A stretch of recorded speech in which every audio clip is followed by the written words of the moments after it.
Wait wait wait wait wait, अगर आपके exams आने वाले हैं तो आई एम प्रिटी श्योर कि आपने 15 मिनट्स का रीडिंग टाइम के बारे में जान लिया होगा। अच्छा, आपको 15 मिनट का रीडिंग टाइम के बारे में पता नहीं है? तो अगर आप एक सीए फाउंडेशन स्टूडेंट हो तो पेपर नंबर 1 यानी कि अकाउंटिंग एंड पेपर नंबर 2 यानी कि बिजनेस लॉज में आपको 15 मिनट्स का रीडिंग टाइम मिलता है। Sir, paper number 3 and paper number 4 में भी मिलता है? The answer is what? No sir. तो पेपर नंबर 1 यानी कि अकाउंटिंग एंड पेपर नंबर 2 यानी कि बिजनेस लॉज में आपको 15 मिनट मिलता है एज रीडिंग टाइम। अब बहुत जिनको लगेगा कि भैया हाँ ठीक है, 15 मिनट्स का रीडिंग टाइम है, इससे क्या ही फर्क पड़ेगा। बट ट्रस्ट मी, अगर आपने इस 15 मिनट को, बोलते हैं ना वो, अगर इस 60 मिनट को अगर आपने अपने जिंदगी का बेस्ट हॉकी खेला, तो वैसे ही अगर आपने ये 15 मिनट को अपने लाइफ का बेस्ट यूटिलाइजेशन किया, then in that case I am telling you, आपकी मार्क्स, आपका रिजल्ट्स भी मैटर हो सकता है। That is the importance of these 15 minutes. तो भैया इस 15 मिनट्स का हम क्या करें? समझिए सबसे पहले कि पेपर नंबर 1 यानी कि अकाउंटिंग एंड पेपर नंबर 2 यानी कि बिजनेस लॉज में आपको 100 मार्क्स का एक प्रॉपर थ्योरी प्रैक्टिकल पेपर आता है, जहां पे आपको पहला क्वेश्चन जो है वो कंपल्सरीली सॉल्व करना पड़ता है। There is not a choice, आपको क्वेश्चन नंबर 1 को सॉल्व करना ही पड़ेगा। चॉइस आता है बाकी क्वेश्चंस में से, जिसमें से आप एक क्वेश्चन जो है वो छोड़ सकते हो और आप उसे अटेम्प्ट नहीं करोगे ना। बहुत सारे बच्चे ऐसे होते हैं जो उस 15 मिनट्स में क्वेश्चन नंबर 1 को ही पढ़ते रहते हैं। अरे भैया, क्वेश्चन नंबर 1 जो है वो तो आपको वैसे भी सॉल्व करना है, तो आप क्वेश्चन नंबर 1 को देखकर क्या फायदा? ठीक है, अब तो बेटर ये रहेगा कि आप क्वेश्चन नंबर 1 को ना देखो। अगर आप ये चूज कर रहे हो कि आपको कौन सा क्वेश्चन नहीं करना है, दैट मींस आप कौन से क्वेश्चंस एक्चुअली में करने वाले हो, that can also help you, because आपने डिसाइड कर लिया कि आपको कौन से क्वेश्चंस करने हैं। बट अगर आप मेरी मानो, अगर आप मेरी एडवाइस मानो, तो ये 15 मिनट को आप यूटिलाइज करो।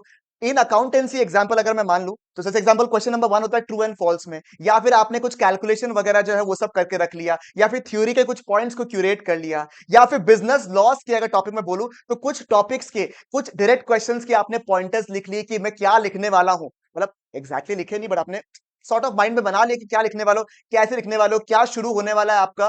तो इससे क्या होगा, आपको मोटा मोटी 5 6 10 मार्क का, 10 मार्क्स तक का अराउंड आप क्वेश्चन कवरेज जो है वो इन 15 मिनट्स में कर सकते हो, जो आगे जाके योर टाइम में आपको बहुत हेल्प करने वाला है। तो यहाँ पे दो कैटेगरी ऑफ स्टूडेंट्स है, आप अपने हिसाब से फॉलो करिए। वन वुड बी डिसाइडिंग कि क्वेश्चन उन्होंने प्रॉपर्ली रीड कर लिया एंड ये डिसाइड करिए कौन सा क्वेश्चन मुझे करना है नहीं करना है। एंड देन सेकेंड वाले लोग हो गए जो फटाफट डिसाइड कर ले क्या करना है, एंड उन्होंने ये देखा कि कौन से क्वेश्चन की आंसर मैं फट फट सॉल्व कर सकता हूं। If it is a true mark, true and false question in accounts, आप उसको फटाफट सॉल्व कर सकते हो अपने माइंड से।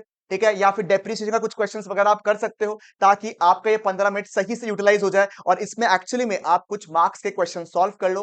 And when it comes to the subject of business laws यानी कि आपके शशांक भैया का पेपर, उस केस में भी आप कुछ क्वेश्चंस जो है डायरेक्ट क्वेश्चंस हो गए, या फिर कुछ पॉइंटर्स है जो कि इंपॉर्टेंट होते हैं, उनको आप जो है वहां पे हल्का हल्का, ऐसे तो अलाउड नहीं है बट समझ जाओ, ठीक है, और सब रिकैप्चुलेट कर लिया, आपने दिमाग में सेट कर लिया कि आप क्या लिखने वाले हो, कैसे लिखने वाले हो, ताकि आपको एग्जैक्टली आइडिया हो and you will have an idea कि आपको अप्रोच कैसे करना है।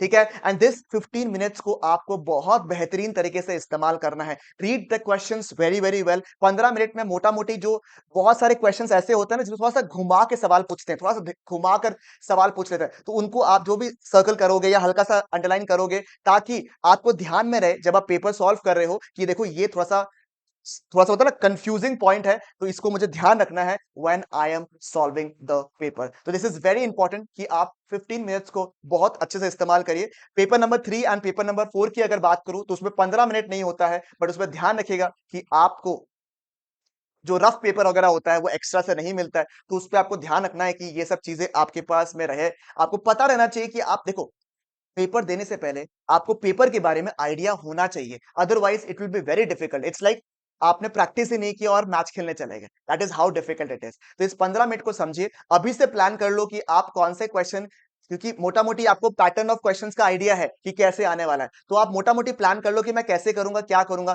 क्वेश्चंस को मैं हटा दूंगा, कौन से क्वेश्चंस के पॉइंटर्स को मैं रेडी कर दूंगा, ताकि you exactly know how do utilize this 15 minutes. I hope कि आपको ये वीडियो पसंद आया। मेक श्योर कि ये जो वीडियो है आप अपने दोस्तों को शेयर करिएगा अगर उन्हें नहीं पता इसके बारे में, रीडिंग टाइम के बारे में। एंड लेट मत पहुंचना, नहीं तो ये समय चला जाएगा पेपर देने के बाद में। और ये एक गेम चेंजर 15 मिनट्स है, because this is an additional bonus time that you have to plan your paper.